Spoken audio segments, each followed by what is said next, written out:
24 में अगर ये लोग आ भी गए तो ये समझ लेना देश के अंदर विद्रोह होगा, और भयंकर विद्रोह होगा, क्योंकि जनता के द्वारा चुने हुए नहीं है लोग। ये लोकतंत्र खत्म करने के चक्कर में, संविधान खत्म करने के चक्कर में। नमस्कार दर्शकों, मैं अपर्णा वत्स एक बार फिर से आप तमाम दर्शकों का तहे दिल से स्वागत करती हूँ आपका न्यूज के हमारे फेसबुक पेज पे। और मैं हाजिर हूँ वापस से। हमारा छोटा सा जो कार्यक्रम होता है शाम का 7 से 8 के का हम लाइव सेशन करते हैं, जहाँ पर हम नंदा भाई के साथ कुछ ही वक्त में जुड़ेंगे। और आज जो जिस मुद्दे पर हम बात करने वाले हैं वो होगा कि क्या 2024 में नरेंद्र मोदी की वापसी होगी एज अ प्राइम मिनिस्टर, या फिर ऑपोजिशन इस बार बाजी मारने वाली है। हम सभी जानते हैं कि भारत में जितनी ऑपोजिशन पार्टी है उन्होंने अपना एक अलायंस बनाया है और उसका नाम उन्होंने दिया है इंडिया। तो क्या इंडिया एनडीए पर भारी पड़ेगी, या फिर एक बार फिर से एनडीए बाजी मारने वाली है और 2024 में जनता एक बार फिर से मोदी जी की वापसी करेगी वोट देकर उन्हें। इस मुद्दे पर हम बात करेंगे और तमाम चर्चा करेंगे। कुछ ही वक्त में हमारे साथ नंदा भाई जुड़ने वाले हैं, उनसे हम पूछेंगे, उनका राय मशवरा लेंगे कि उनका क्या ख्याल है, वो कितने संतुष्ट हैं मोदी जी के काम से। नंदा भाई आ चुके हैं, बस हम उन्हें लाइव में ले रहे हैं। तो सबसे पहले जो आज का सवाल होगा, उससे पहले मैं आज का मुद्दा बता दूं कि मैं आपसे पूछना चाहूंगी, ये सवाल आपसे भी है और देश की तमाम जनता से है कि क्या उन्हें लगता है मोदी जी की वापसी होने वाली है 2024 के चुनाव में, या फिर ऑपोजिशन बाजी मारेगी? आपका क्या ख्याल है इस पर? मुझे तो नहीं लगता वापसी होगी, और कहीं खो गए हैं जो वापसी की सोची जाए। अभी तो है ही आदमी, अभी तो साल भर झेलना है। 9 साल में बुरा हाल कर दिया है, 1 साल में पता नहीं क्या करेगा, देश को कंगाल कर देगा बिल्कुल ही। जैसा कि देख रहे हो G20 के नाम पर जो क्या हो रहा है, ग्रुप 20, समझे नहीं? अभी से स्थिति खराब है। दिल्ली में तो बुरा हाल कर दिया है, लोगों का निकलना मुश्किल हो गया है। जो रेडी पटरी खोमचा समोसा बड़ा पाव भाजी तरकारी जो बेच रहे थे बेचारे, उनके भी काम धंधे छीन लिए इन्होंने, सबको भगा दिया, कह दिया 6 महीने से पहले अब कोई नहीं बेचेगा। तो जो खुद कहते हैं ब्रेड पकौड़े लगाओ, समोसा लगाओ, सिंघाड़ा बेचो, मूंगफली बेचो, तो अब कहाँ बेचेंगे? समझे नहीं? तो ये देखना क्या चाहते हैं, जब G20 कर रहे हैं, जब 20 देशों के लोग आ रहे हैं यहाँ बड़े बड़े, तो देशवासियों को दिखाएं ना इसको, काय को। और फिर इतनी बड़ी सिक्योरिटी और सुरक्षा क्यों? 144 धारा लगा दी, बिल्कुल कर्फ्यू की तरह कर दिया है। तो ये जब देश के लिए सब कुछ अच्छा करने आ रहे हैं लोग, तो इनको डर किस चीज का है? पब्लिक से क्यों डर रहे हैं? भारत की जनता से क्यों डर रहे हैं? भारत की जनता भी देखना चाहती है G20 के कौन कौन से लोग आ रहे हैं जो हमें फायदे देंगे। तो इन्हें क्या डर मार रहा है? इसको तरक्की देने आए हैं तो भाई उनका तो स्वागत करेंगे भारत के लोग। अब किस प्रकार से स्वागत करेंगे ये तो समय बताएगा। और आप 2024 की बात कर रही हो, समझे नहीं? 24 में इनका कहानी खत्म है सबकी। ये जो फिल्म बन रही है ना, सब फिल्म खत्म हो जाएंगी। फोटो खिंच जाएगी, दीवार पर लग जाएगी मोदी जी की, ये ध्यान रखना। समझ रही हो मेरी बात को? आज शरद पवार ने एक स्टेटमेंट दिया था कि नरेंद्र मोदी, कुछ भी हो जाए, नरेंद्र मोदी की वापसी 2024 में नहीं होगी। जैसे कि देवेंद्र फडणवीस को लगता था कि वो भी एक बार फिर से मुख्यमंत्री बन जाएंगे महाराष्ट्र के, और वो नहीं बन पाए। ठीक वैसे ही इस बार जनता जो है वो मोदी जी को वोट नहीं देने वाली है, क्योंकि जनता बिल्कुल भी संतुष्ट नहीं है उनके काम से। तो आपकी बात है? मोदी जी को कोई भी एक देश के सारे लोग तो गालियां दे रहे हैं, तो वोट कौन देगा? अब बात रही ईवीएम मशीन से खेला कर लें तो कुछ कह नहीं सकते। ईवीएम का मतलब इलेक्शन बेईमान मशीन, इलेक्शन बर्बाद मशीन, इलेक्शन भ्रष्टाचार मशीन, ये है ईवीएम। ईवीएम इनकी मैया है, चुनाव आयोग देवता है, ठीक है, और मैन मिस्ट्री मीडिया वो इनकी गुलाम है। समझे नहीं? मोदी मीडिया कह लो, गोदी मीडिया कह लो, ये सब पक्ष और विपक्षी गुलाम है। जैसा कि सभी जानते हैं, इन्होंने अभी एक घटक दल बना रखा है एनडीए। एनडीए का मतलब नेशनल दल्ला अलायंस, ये दल्लों का अलायंस है। ये देश बेचते हैं, ट्रेन बेचते हैं, प्लेन बेचते हैं, समझे, बहन बेटियों की इज्जतें और अस्मतें बेचते हैं। मणिपुर में बेच दिया, नंगा कर दिया, निर्वस्त्र कर दिया। अब कहते हैं 2 रुपए से 200 रुपए। आप मुझे बताइए, 1300 रुपए बढ़ा दिए है, कहा 300 रुपए का सिलेंडर था, 1300 रुपए बढ़ा दिए। ये वही लोग हैं जो कपड़े उतार लेंगे जनता के, उसके बाद चड्डी फ्री करते हैं। तो यही हालत है इनकी कि भाई 1300 बढ़ा दिए, 200 रुपए फ्री करके क्या दिखा रहे हो आप? पहले देशवासियों को सोचना है कि भाई किसने कपड़े उतारे हैं और कौन चड्डी फ्री में दे रहा है हमको। तो ये जरूरत है देखने। आप बताओ देश में क्या दे दिया 9 साल में, देश का बुरा हाल कर दिया। कहीं भी तरक्की का मापदंड नहीं है इनके पास, कोई भी विकास का मॉडल नहीं है इनके पास।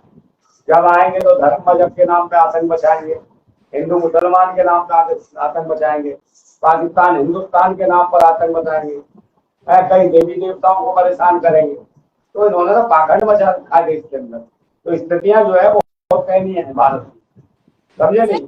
आप एक बात बताइए, अगर आप ये कह रहे हैं कि 2024 में मोदी जी नहीं आएंगे, तो दूसरी तरफ कहीं ना कहीं फिर आपका सपोर्ट आपकी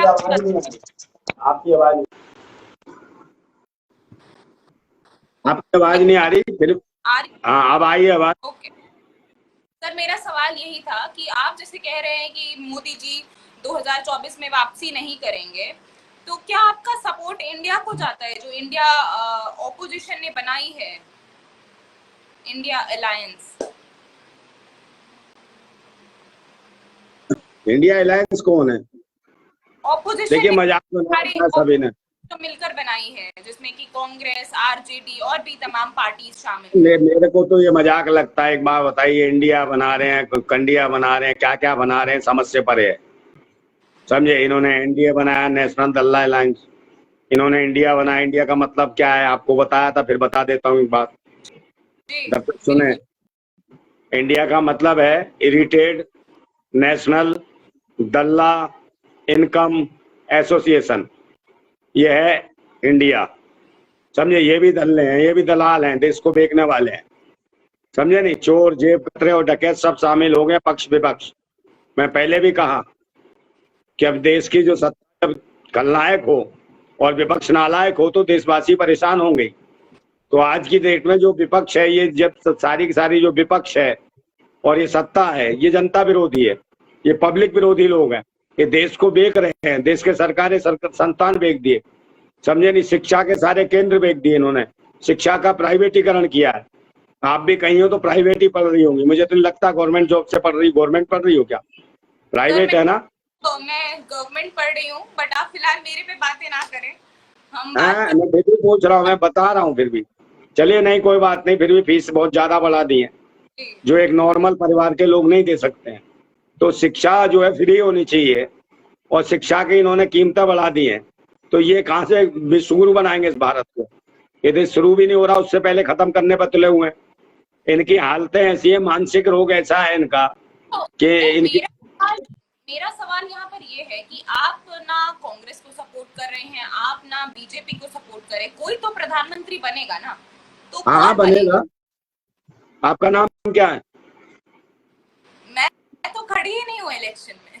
मैंने खड़ी नहीं हूँ, नाम क्या है? अपर्णा। हाँ, अपर्णा अवस्थी। अपर्णा अवस्थी भी बन सकती है प्रधानमंत्री, बिना खड़े भी बन सकते हैं। बहुत से लोग राज्यसभा से भेज देते हैं, उसके बाद चुनाव लड़ सकते हैं। भाई आपका वोट है तो आप भी बन सकते हो। ये खूबसूरती है भारत के संविधान की और लोकतंत्र की, समझे नहीं? कोई नरेंद्र मोदी या राहुल गांधी, मेरी बात सुन लो, नरेंद्र मोदी या राहुल गांधी देश नहीं है। देश बनता है देश के 140 करोड़ देशवासियों से। कोई भी देश का प्रधानमंत्री बन सकता है। आप ये क्यों आप खुद पेश कर रहे हो? जितने मेन स्ट्रीम मीडिया वाले, चैनल वाले, सिर्फ मोदी या फिर राहुल गांधी। तो एक बात बताओ, राहुल या मोदी देश का सब कुछ नहीं है। ये राष्ट्र नहीं है। राष्ट्र आप लोगों से बनता है, आप लोगों को चुनना पड़ेगा, समझे नहीं? लुटेरों से देश को बचाना है तो कम से कम नीचे जमीनी स्तर पर देखना होगा कि आपको मूलभूत सुविधाएं तो मिल नहीं पा रही है। फिर आप पेश कर रहे हो कि इनका चेहरा या इनका चेहरा। अगर पहले कांग्रेस सही रही होती तो फिर ये क्यों आते? ठीक है, और ये सही होते तो फिर कांग्रेस क्यों आएगी? तो ये सोचने की जरूरत है। इसका मतलब है कि पब्लिक को मूर्ख बनाया जा रहा है, जनता मूर्ख बनी हुई है कि 10 साल इनको झेलो फिर 10 साल उनको झेलना, समझे, चमड़ी भी छीन ली जाएगी रिपब्लिक की। अब ये देश जो है G20 वालों को ये प्रॉपर्टी डीलर बना हुए हैं भारत के। अब ये देश के अंदर बुला के देखिए, देश के अंदर बुलाएंगे इनको G20 देशों को, और ये दुकान लगाएंगे अध्यक्षता करके, साहब हमारे भारत में ये नहीं बिका, इसमें से कुछ खरीदना है तो ये भी लेके जाइए। है तो ये डीलरशिप वाले हैं, ये देश को बेचने वाले हैं। आप ये छोड़िए कि 24 में कौन आएगा। 24 में अगर ये लोग आ भी गए तो ये समझ लेना देश के अंदर विद्रोह होगा, और भयंकर विद्रोह होगा, क्योंकि जनता के द्वारा चुने हुए नहीं है लोग। ये लोकतंत्र खत्म करने के चक्कर में, संविधान खत्म करने के चक्कर में, एक इनका जो निजी सचिव है कौन है, वो ओबराय करके, उसका नाम जानती होंगी आप। वैसे ही है ओबराय करके जो पर्सनल सचिव पता नहीं कौन है प्रधानमंत्री का, वो पता है क्या कहता है, वो कहता है संविधान पुराना हो गया, 70 साल का हो गया, बूढ़ा हो गया संविधान है। तो उसको ये सोचना चाहिए, भारत के संविधान को छेड़ने की बात करता हो, समझे नहीं। उससे पूछो कि तेरा बाप भी बूढ़ा हो गया है, समझे, बाप भी बदल दे अपना, वो अपना बाप बदलेगा क्या, शायद उसकी अम्मा खुश हो जाए। तो ऐसी ऐसी मानसिकता के लोग हैं जो संविधान को बदलने की बात कर रहे हैं। संविधान सभी को अधिकार देता है भारत के, बदलना ही है तो सरकार को बदलो, संविधान बदलने की जरूरत नहीं है। ये ढोंगी और पाखंडी और आतंकी मानसिकता के बलात्कारी लोग भारत की इस कुर्सी पे बैठ गए हैं और देश बेच रहे हैं। बदलना है, संविधान नहीं बदलना है, इन लोगों को बदलना है। और ये कहीं गलती से आ गए ईवीएम के माध्यम से भी, तो इन मौसमी नारंगी संतरों की खूब ठुकाई होगी भारत के अंदर, समझे, छील छील के मारेंगे लोग इनको, क्योंकि ये विदेशी मानसिकता की नाजायज संतान है जो देश के ऊपर ये थोप रहे हैं अपनी तानाशाही। पाखंडवाद से देश नहीं चलता, समझे, ये देश चलता तार्किक चीजों से, विज्ञान से, संविधान से, शिक्षा से देश की तरक्की होगी, ना कि पाखंडवाद से देश की तरक्की होगी। देखिए आप कब तक लड़ाएंगे धर्म मजहब के नाम पे, आप बार बार नहीं लड़ा सकते कि धर्म मजहब के नाम पे। आप एक बार बताइए, देश की उन्नति कहाँ खत्म कर दी इन्होंने, देश के रुपए की स्थिति क्या कर दी है। आप मुझे बताओ, सन 1947 में देश के रुपए की क्या कीमत थी, देश के रुपए की कीमत थी $100 आते थे एक रुपए में। भारत का एक रुपया सन 1947 में $100 थे, एक रुपए में $100 चढ़ जाते थे उनके, और आज हमारे रुपए की कीमत क्या है आप उस पे देखिए। तो इन्होंने स्थिति देश को खोखला किया, कंगला किया। ये लुटेरे हैं, 70 सालों से ये जो देश को चलाते आए हैं, चाहे कांग्रेस रही हो चाहे ये रही हो, एक मीठी छुरी चलाता है, एक सीधी छुरी चलाता है, ये दोनों एक ही हैं, सिक्के के एक ही पहलू हैं दोनों। ये देश को कंगाल और मतलब कि इसको बुरी स्थिति में ला के रखेंगे, ये देश को बचाना है। और मैं बार बार वही कहता हूँ कि ढोंगियों से, धर्म मजहब के पाखंड का, मैं बार बार कहता हूँ धर्म मजहब के पाखंड का ये धुआं धुआं सा उठ रहा है, धर्म मजहब के पाखंड का ये जो धुआं धुआं सा उठ रहा है, कहीं मेरी भारत माता घुट तो न जाएगी, कहीं मेरी भारत माता घुट तो न जाएगी। ये जो भगवा भगवा सी लहरें और लपटें उठ रही हैं, ये भगवा भगवा सी लपटें उठ रही हैं, कहीं मेरी भारत माता जल तो न जाएगी। और हम क्रांतिकारी हैं, दिन में हम दिल में और हाथों में क्रांति की मसाल लिए फिरते हैं। हम क्रांतिकारी हैं, दिल में और हाथों में क्रांति की मसाल लिए फिरते हैं। ओ भगवाधारी पाखंडी ततैयो, तुम क्या मेरी भारत माता को जलाओगे, तुम मेरे इस क्रांति की मसाल में जल राख और खाक हो जाओगे, ये ध्यान रखो। हम भारत के सपूत हैं, सच्चे सपूत हैं, भारत माता के लाल है, समझे, हम भारतवासी हैं। और भारतवासियों को ज्यादा परेशान करेंगे ना तो इनको वहीं भेज देंगे। और इनको जो इनके क्या पिताजी बना के गए थे, जो 8,500 करोड़ का जो ये विमान लिए घूमते हैं, इन्होंने क्या किया आप मुझे बताइए। आज तक इनसे पूछो पूरे जीवन में कहीं मेहनत की हो, कहीं बेलदारी की हो, मजदूरी की हो, कुछ किया हो है, इन्होंने कोई काम धंधा किया हो, कोई काम धंधा नहीं किया इन्होंने, समझे। भीख मांग के खाया है, तो भीख मांग के खाया तो भिखमंगों से क्या स्वेच्छा रखोगे आप। भिखमंगों के पास जो तजुर्बा होगा वही तो देंगे देश को, जो भीख मांगे तो देश को ही भिखारी बना देंगे। तो ये नालायक है, मैं कह रहा हूँ नालायक और खलनायक देश की गद्दियों पे बैठे हैं। कोई इंडिया बना लेता है, कोई एनडीए बना लेता है।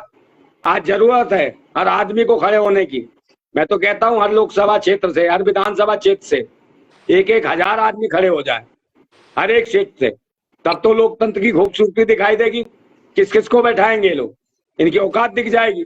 और मैं तो मांग करता हूं कि चुनाव चिन्ह बंद होना चाहिए। जितने भी प्रत्याशी हैं, जितनी भी पार्टियों के चुनाव चिन्ह रद्द होने चाहिए।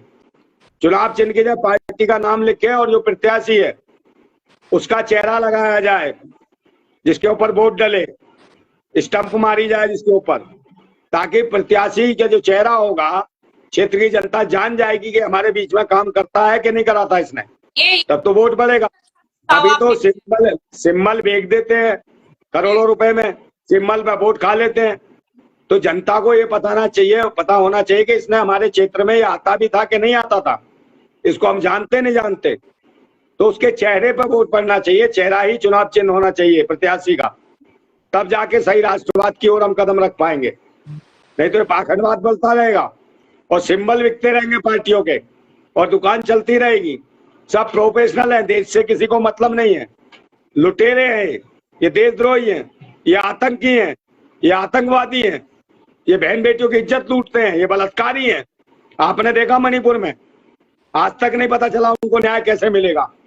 समझे, इनकी सरकार है, इनका मुख्यमंत्री वहीं बैठा है, आज साढ़े 4 महीने हो गए, कोई अपडेट नहीं आ रही है उसकी। तो इनसे पूछिए कि ये बताते क्यों नहीं है? बहन बेटियां गुजरात से उठ गई 42-43 हजार, उनका कोई अपडेट नहीं है, कहाँ गई?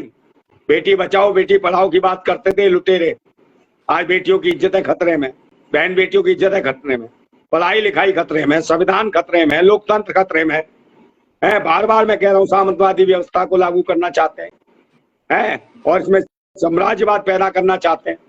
हमें समाजवाद की जरूरत है, हमें समता मूलक समाज की जरूरत है, हमें समान अधिकारों की जरूरत है।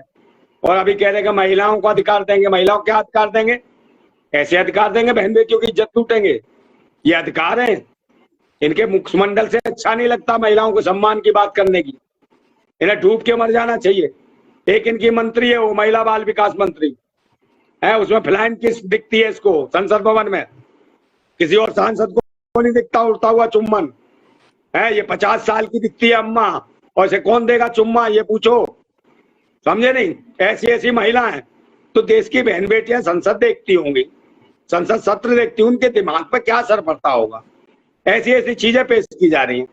तो ये तो फिल्में और नाटक नौटंकियों को देश का इतिहास समझ बैठी है, इससे देश नहीं चलेगा। यही हालत है को पाकिस्तान से भगोड़ी आ गई है, उसको दिखाएंगे। एक बात बताओ, यही राष्ट्रवाद है? और उसको दिखा रहे हैं, राखी बंधवा रहे हैं, ये कर रहे हैं, वो कर रहे हैं, नौटंकी क्या? ये देश की मीडिया को हो क्या गया है? देश की बहुत सारी मूलभूत समस्याएं हैं, उन पर कोई दिखाने को तैयार नहीं है।